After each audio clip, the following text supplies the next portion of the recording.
Ashurbanipal, king of Assyrians, was a walking contradiction. He was easily one of the most brutal rulers the ancient world had ever seen.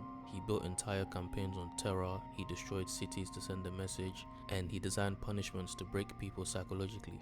But underneath all of that violence was something you wouldn't expect, and that was a man obsessed with knowledge. For Ashurbanipal, terror wasn't random, it was a tool, a means to an end. And that mindset didn't just appear out of nowhere.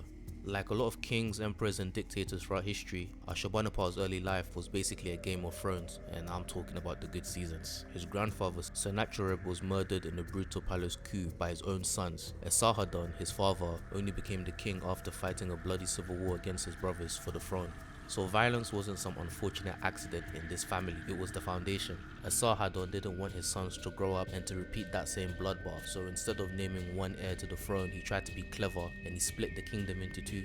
Ashurbanipal would rule Assyria while his older brother Shamash would rule Babylon. The brothers were forced to swear oaths, pledging loyalty and promising not to interfere with each other's kingdoms. On paper it looked like stability, but in reality it created a rivalry that was never going to end well. From a young age, Ashurbanipal stood out not as a warrior per se, but more as a scholar. He spent most of his time reading, studying ancient texts, and diving deep into divination. He was so confident in his intellect that he would even correct the scribes who worked for him. While his brother inherited Babylon, Ashurbanipal tried to earn legitimacy with his intelligence. And that's where you could say the insecurity starts to creep in, because in ancient Assyrian culture, the king wasn't just a political leader. He was the earthly representative of Ashur, the empire's chief god. So it was common practice for the kings to genuinely believe that their rule was divinely ordained. So for Ashurbanipal, in his mind, that divine mandate wasn't complete because Babylon didn't belong to him. As long as his brother ruled there, Ashurbanipal didn't feel like a real king. The oaths they swore meant nothing compared to what he believed that the gods wanted of him. So to him, ruling only Assyria made his authority feel incomplete. When his father died and Ashurbanipal took the throne, that insecurity hardened itself into something dangerous. His intelligence, his religious beliefs, and his need to prove himself kind of merged into one belief, and that was that he was meant to rule alone. And anyone standing in his way wasn't just a rival, they were defying the divine order of the gods. And that belief would shape how Ashurbanipal ruled and why terror became his preferred way of governing. At the height of his power, Ashurbanipal ruled the largest empire the world had ever seen at the time. From his perspective, he was omnipresent, he could reach anywhere, punish anyone, and do whatever he pleased. And he wanted everyone to know that. And one of the first ways he did that was through spectacle. Ashurbanipal loved putting on displays of divine authority. He was known for famously staging lion hunting sessions inside arenas where the king would face down against these creatures. And whether he actually killed the lion himself almost didn't matter. What mattered was the message. Because in ancient Assyrian culture, lions represented chaos. They represented chaos and the wild, untamed nature of life. So when a king kills a lion, he's basically saying that he brings order to chaos itself. He was also probably trying to emulate epic figures like Gilgamesh and casting himself as a larger-than-life hero chosen by the gods. This was all propaganda, and once that image was established, that's when the terror really began. After conquering enemy cities and crushing rebellions, Ashurbanipal didn't just execute his enemies, but he turned their punishment into basically theatre. According to his own royal inscriptions, leaders were paraded around Nineveh, flayed alive, impaled, or displayed outside captured cities as warnings. Public executions weren't just punishment, they were pretty much policy. The families of these survivors were forced to watch, and these survivors were often mutilated and sent home to spread the message. The goal wasn't just to take out rebels, but it was to make resistance feel unthinkable. I could honestly keep going with the details here, but this is my first video and I'm trying to get monetized. But violence wasn't the only tool he used. Ashurbanipal also relied heavily on mass deportation, and this was already part of Neo-Assyrian culture, and under him it remained one of the empire's core tools, which he used to uproot tens of thousands of people from their homelands and scatter them across the empire.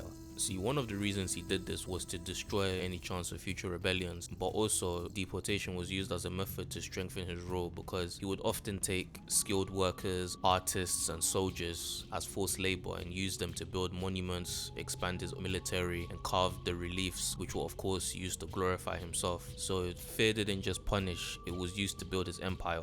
Now, among all of the campaigns that Ashurbanipal waged, there were two that really showed his system of terror in full effect. The first one was the Babylonian Revolt, or as I like to call it, the Battle for Babylon, which sounds way more epic. But jokes aside though, this wasn't just another rebellion. This one was personal because it was brother versus brother. When their father died, Ashurbanipal already held the military heart of the empire in Nineveh. Babylon was more culturally prestigious as a city, but they had very little real power. Important cities like Uruk and Nippur ignored Shamash entirely but answered directly to Assyria. He was more of a ceremonial figurehead, and eventually he just snapped. In secret, he forged alliances with Assyria's enemies and launched a rebellion in 652 BCE. But Ashurbanipal was ready. He waited for Babylon to strike first, and when they did, he retaliated with overwhelming force, and the rebellion collapsed quickly, which forced Shamash to hide behind Babylon's walls. And that's when Ashurbanipal really made an example of him. He laid siege to Babylon for 2 to 3 years, which caused such severe famine that, according to ancient accounts, was so bad that people had to resort to cannibalism just to survive. And Shamash watched his city destroy itself from the inside. He eventually died during the final collapse of the city, with later tradition saying that he took his own life by setting his palace on fire. And Babylon ultimately fell in 648 BCE. Ashurbanipal learned in that moment that even blood ties meant nothing, and he would go on to carry this lesson into his final great campaign, which was Elam. Elam had always been Assyria's enemy, but after Babylon, Ashurbanipal didn't just want victory, he wanted total erasure. He sacked Elamite cities, desecrated royal tombs, looted temples, and devastated the land so completely that Elam, as a major regional power, never truly recovered. By the end of his reign, Ashurbanipal had perfected a system where fear enforced obedience, violence preserved order, and terror became the language of the state. And somehow, unbelievably, this same man also built one of the greatest libraries the ancient world had ever known. Ashurbanipal was known for many things, and strangely enough, beneath all of the violence and brutality that he was known for, he was also deeply obsessed with knowledge. From a young age, Ashurbanipal was highly educated, and he spent more time with the scribes rather than the soldiers. While cities were being burned and enemies were being erased, Ashurbanipal was working on something else entirely, and that was the Library of Nineveh. This wasn't just a side project or a late life hobby, it was something he deliberately built over the course of his reign. Numerous texts were gathered across Mesopotamia from cities like Uruk and Babylon, and they were shipped directly to Nineveh. Rituals, medicine, astronomy, literature, omens, myths, everything was catalogued, organized, and centralized. In many ways, this was one of the first systematic libraries in history. But this wasn't just about curiosity. For Ashurbanipal, knowledge wasn't something to be shared, rather it was something to be owned. By pulling all this information into one place, he was essentially trying to create something close to a monopoly on memory itself. If you wanted to understand the past, interpret the gods, practice medicine, or preserve culture, you had to go through Assyria, which ultimately meant that you had to go through him. Cities were destroyed so that they couldn't rise again, populations were deported so that they couldn't organize, and knowledge was centralized so history itself stayed under control. Many of Ashurbanipal's campaigns etched his name into history through fear, and this library was meant to make that memory permanent. Empires rise, empires fall, and kings die, but the only thing that endures are texts.